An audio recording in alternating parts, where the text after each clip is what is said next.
மலைகளுக்கும் 18 தேவதைகள் உண்டு. அந்த 18 தேவதைகளும் இந்த 18 படிகளுக்கு காவலராக இருக்காங்க. அவர்களுக்கு விசேஷமாக நடக்கக்கூடிய பூஜை தான் அந்த படி பூஜை.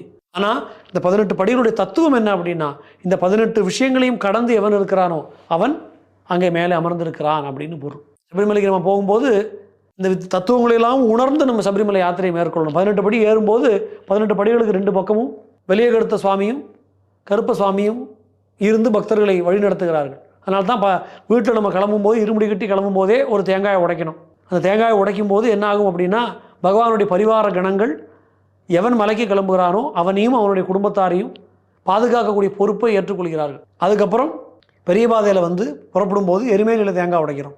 அப்போ பூதகணங்கள் எல்லாம் வந்து பெரிய பாதைக்குள்ளே இவர்களுக்கு அனுமதி கொடுக்குறார்கள். அங்கிருந்து கிளம்பி பெரிய பாதையில் வந்து ஒரு சன்னிதானமாக தரிசனம் பண்ணி 18ஆம் படி ஏறும்போது அதே கருப்ப சுவாமிக்கு தேங்காயை உடைத்து 18ஆம் படி ஏறுவதற்கு அவருடைய அனுமதியை பெற்று மேலே ஏற ஆரம்பிக்கிறோம்.